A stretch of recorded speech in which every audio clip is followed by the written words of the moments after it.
They're not all about politics, but the first one is. Okay. And it's not as depressing as the news that you just brought to the show.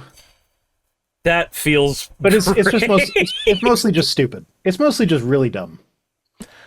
So Okay. Rep. Andy Ogles says multiculturalism is nowhere in the Constitution. One nation, one culture. One culture, one nation is also not in the Constitution. Uh-huh. Yeah, That- fun fact, the Constitution is not a document that is meant to prescribe what your culture should be. It is a legal document explaining your rights and whatnot. Yeah, that's there are some awfully But I fucking mean- stupid things people could say, but this is kind of up there.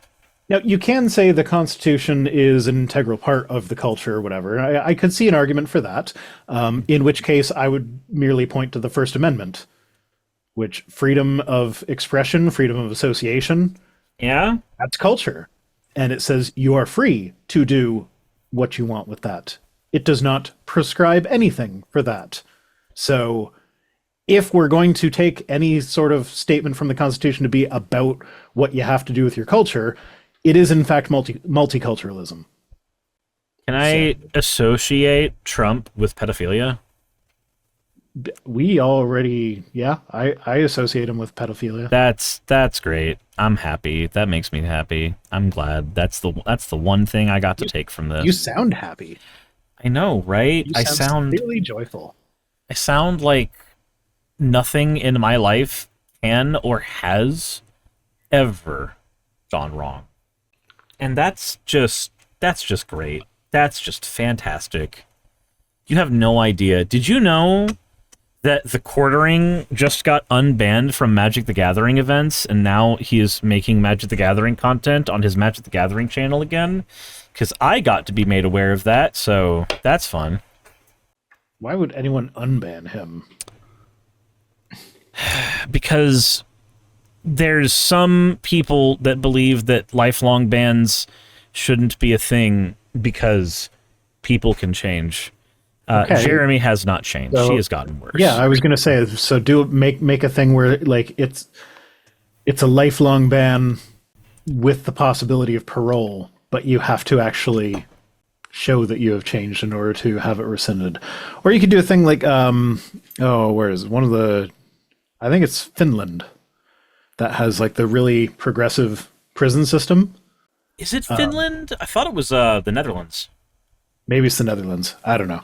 One of those countries in Northern Europe.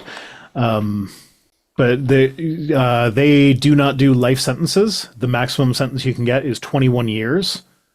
However, every 5 years, you are reevaluated, and you can have another 5 years added onto it at that point.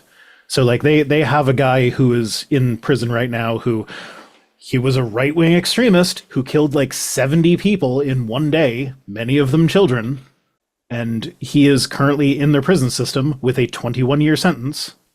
And he shows no sign of remorse, no sign of reform. So every 5 years, they're just like, okay, we're adding another 5 years to your sentence.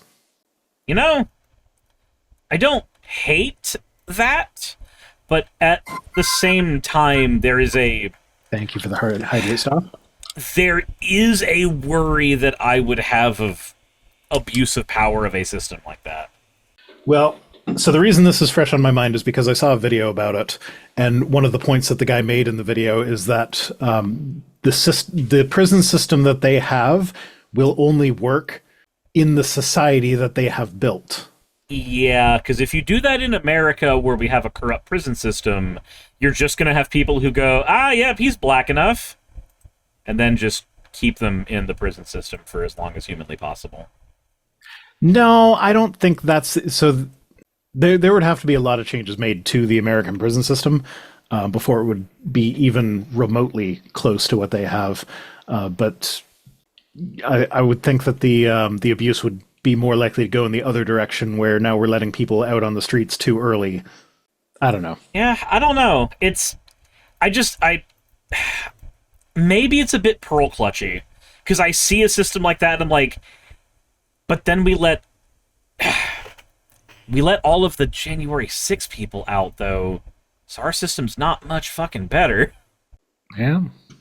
Okay, moving on. Jackie says, if we evolved from apes, how come apes aren't still morphing into humans? Why don't we see human-ape hybrids in various stages of evolution in the wild? I'm so glad that you don't know what evolution is, but that is not my problem that I have to correct.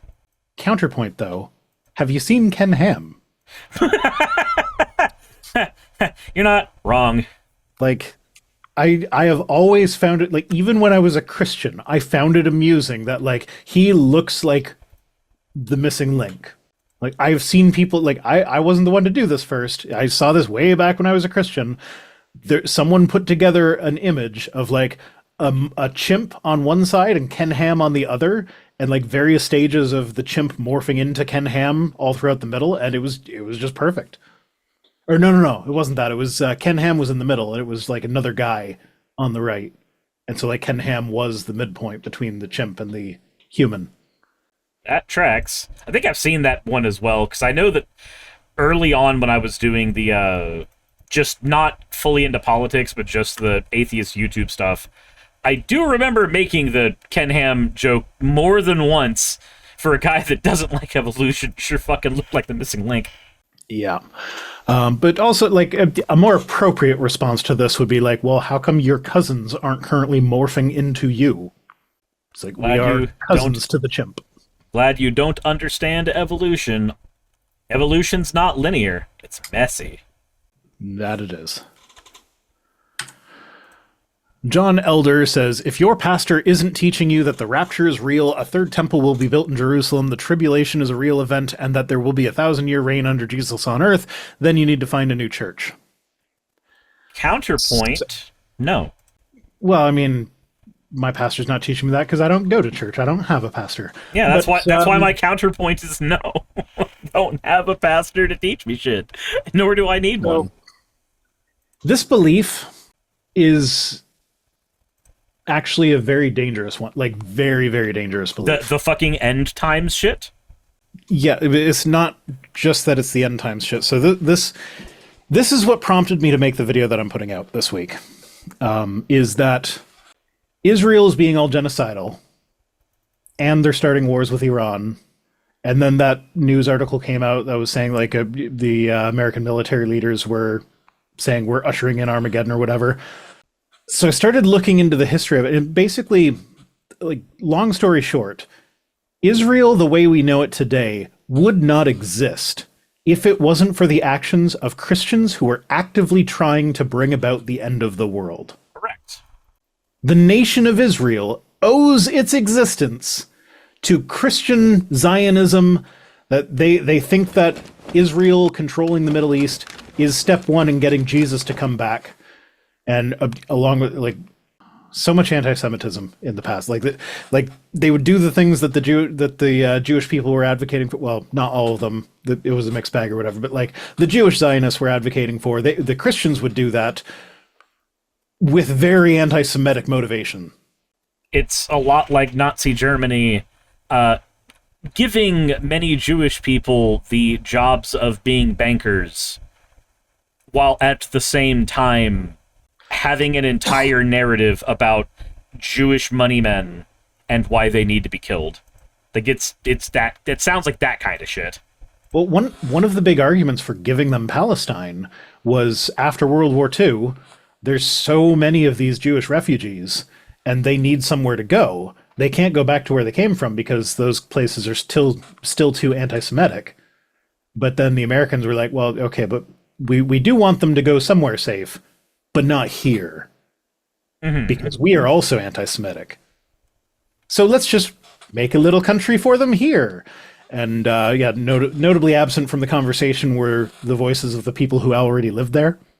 I mean, a lot of that happened shortly after the disillusionment of the Ottoman Empire, when a lot of those conversations about land and where shit can go got fucked. Yeah, so the British took control of the area after World War I, when the Ottoman Empire was dissolved. Yep. And they put out in 1917, they issued the Balfour Declaration, which was their declaration that we intend to create a homeland for the Jews here. But they didn't. The thing that they did to work towards that was allowing pretty open immigration for Jewish people to the region, but they didn't actually put any government system in place to make it a nation. That came later, after the British, after World War II, the British kind of got tired of the region because the people that lived there already were being violent, and the Jewish people were being violent, and they were like, fuck it, this isn't even our place. And for the first time in history, they were like, we don't want this land. Yeah. But, so this belief is what led to the current instantiation of Israel. And on top of that, the people that hold to this belief are actively working to bring about the end of the world. And they have so much political power right now. Like the Heritage Foundation, this is one of the positions that they hold. And that's spooky as shit. A bunch of Heritage Foundation people are in Trump's administration, like Stephen Miller. One of the architects behind Project 2025. Then again, that's a thing that the Heritage Foundation made specifically, so like... Well, Project 2025 isn't even new. It was basically the same as the 1980 mandate for leadership. The one that they gave to Reagan. He got 2/3 of the shit done. Yeah. I mean, it's not that it was the same. It's the same idea. Well, Let's put together the same concept. Yeah. But, and it is, so if we wonder why, we're not making any progress on climate change. It's because the people in power, even the ones who don't believe it themselves, like this is such a universal belief among Americans and American politicians that even if you don't believe it yourself, you still have to throw them a bone occasionally. And so like we can't fight against climate change because the people who are rooting for the end of the world get upset when we try to take away their oil. Meanwhile, if you guys had invested in renewable energy like back in the 80s, when it was first starting to be pushed, then maybe you wouldn't be so concerned with the price of oil when Trump bombs Iran. Can I just say something? Thank you very much for not forcing me, but definitely convincing me to get an electric vehicle, because gas prices just shot up by $1.20 here. Literally like overnight. Yeah. And that's dumb. Yeah. And electricity is so much cheaper to drive on. I don't know what it's like where you're probably on a lot of coal where you are, but most of our electricity here is either hydro or nuclear. So, yeah, and I drive an electric. It costs me like $70 a month on my electric bill. Yep, that's kind of what it is for me. It's closer to like between 20 and 40, I believe, on mine, but it's not much. We have a lot of kids to drive to appointments and shit. Yeah, fair. Yeah. But, yeah. Anyway, that's my rant about how these end-time beliefs are dangerous and shouldn't be involved in politics. You don't have to do much convincing for me. Hey, you made it to the end. I want to give an extra thanks to the patrons who allow me to do this full time. I want to thank Aaron Rail, Astral, Britzkrieg, Jemshin, Poundini, Red Joker, Victoria, Jonas, Craig, Tarika, Fireshard, Smiling GM, John, Dren Hadamada, Creeper, Sagitta, I'm not saying that last part, Sylvie Snow, Valis of Seraph, Ottoman Angel, Rooster Rachel, and Fire Panda, who are all my $20 and up patrons.